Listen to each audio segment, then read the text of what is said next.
I am writing this under an appreciable mental strain, since by tonight I shall be no more.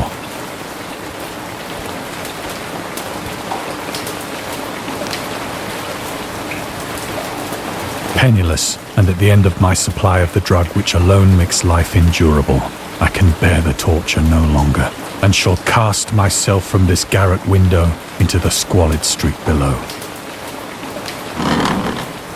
Do not think from my slavery to morphine that I am a weakling or a degenerate. When you have read these hastily scrawled pages, you may guess, though never fully realize, why it is that I must have forgetfulness or death.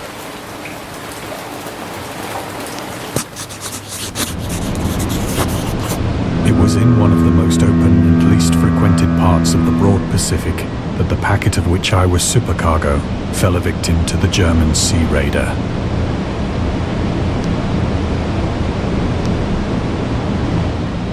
The Great War was then at its very beginning, and the ocean forces of the Hun had not completely sunk to their later degradation, so that our vessel was made a legitimate prize, whilst we of her crew were treated with all the fairness and consideration due us as naval prisoners.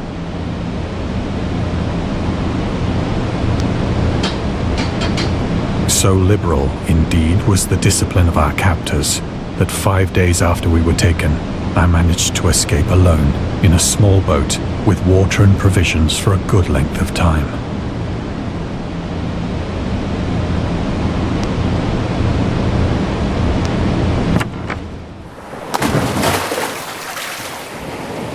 When I finally found myself adrift and free, I had but little idea of my surroundings. Never a competent navigator, I could only guess vaguely by the sun and stars that I was somewhat south of the equator. Of the longitude, I knew nothing, and no island or coastline was in sight. The weather kept fair, and for uncounted days I drifted aimlessly beneath the scorching sun, waiting either for some passing ship or to be cast on the shores of some habitable land.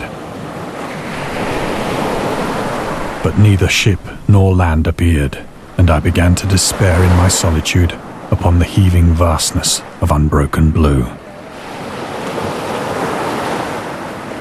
The change happened whilst I slept. Its details I shall never know, for my slumber, though troubled and dream-infested, was continuous.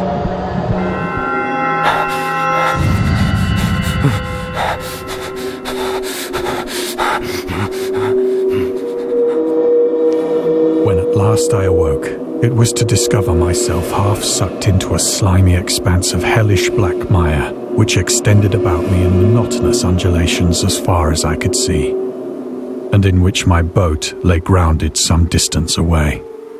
Though one might well imagine that my first sensation would be of wonder at so prodigious and unexpected a transformation of scenery, I was in reality more horrified than astonished. For there was in the air, and in the rotting soil, a sinister quality which chilled me to the very core.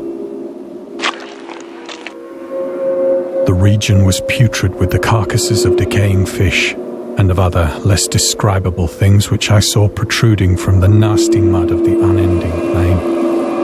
Perhaps I should not hope to convey in mere words the unutterable hideousness that can dwell in absolute silence and barren immensity. There was nothing within hearing, and nothing in sight, save a vast reach of black slime. Yet the very completeness of the stillness and the homogeneity of the landscape oppressed me with a nauseating fear.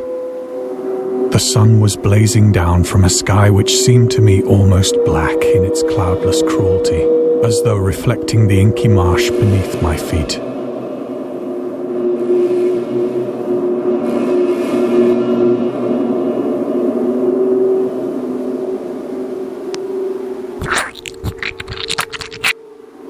As I crawled into the stranded boat, I realized that only one theory could explain my position. Through some unprecedented volcanic upheaval, a portion of the ocean floor must have been thrown to the surface, exposing regions for which innumerable millions of years had lain hidden under unfathomable watery depths. So great was the extent of the new land which had risen beneath me that I could not detect the faintest noise of the surging ocean, straining my ears as I might. Nor were there any seafowl to prey upon the dead things. For several hours I sat thinking or brooding in the boat, which lay upon its side and afforded a slight shade as the sun moved across the heavens. As the day progressed, the ground lost some of its stickiness and seemed likely to dry sufficiently for traveling purposes in a short time. That night I slept but little, and the next day I made for myself a pack containing food and water, preparatory to an overland journey in search of the vanished sea and possible rescue. On the third morning, I found the soil dry enough to walk upon with ease. The odor of the fish was maddening, but I was too much concerned with graver things to mind so slight an evil, and set out boldly for an unknown goal.